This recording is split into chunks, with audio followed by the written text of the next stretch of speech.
আবু জাহেল বলল, ভাতিজা তাহলে তোমাকে একটু পরীক্ষা করি। পরীক্ষাটা কি? তুমি বলতে পারবে যে বাইতুল মুকাদ্দাস যদি তুমি যেয়ে থাকো তাহলে বলো তো বাইতুল মুকাদ্দাসের কয়টা দরজা আছে আর কয়টা জানালা আছে? কেন প্রশ্ন কর? এই জায়গায় যারা 5 ওয়াক্ত নামাজ পড়েন তাদেরকেও যদি হুট করে জিজ্ঞাসা করা হয়, কোন মসজিদে কয়টা ফ্যান আছে? 5 ওয়াক্ত যারা কতি পারবে কোন কয়টা আছে? সহসভাপতি কোন কয়টা আছে?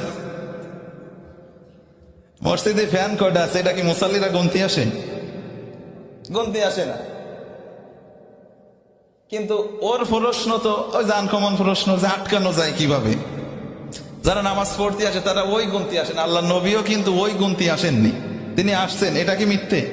না। এখন আমি যদি দেখি সভাপতি সাহেব নামাজ পড়ে কয়টা ফ্যান আছে ক্ষতি পারে না। বিশ্বনবী বলতে না পারে তাহলে আবু জাহেল বলবে, ভাতিজা তুমি যদি যাইতে তাহলে তুমি অবশ্যই বলতে পারতে। বিশ্বনবী সাল্লাল্লাহু আলাইহি ওয়াসাল্লাম তিনিও তো বাইতুল মুকাদ্দাসের কয়টা দরজা আছে কয়টা জানালা আছে তিনি গোনেননি। সেটা তার গুনার কোনো দরকারও না। তিনি একটু চিন্তায় পড়ে গেলেন যে আমি এই মানুষের ভিতরে যদি বলতে না পারি তাহলে যাদের ঈমান একটু দুর্বল আছে তাদের অবস্থাও করুন।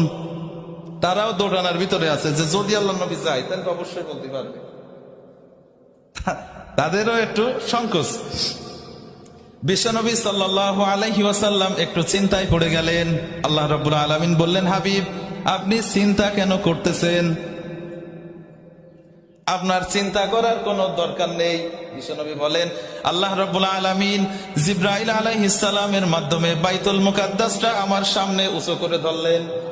আমি দেখে দেখে গুনে গুনে বলে দিতে লাগলাম, এই কয়টা দরজা, এই কয়টা জানালা।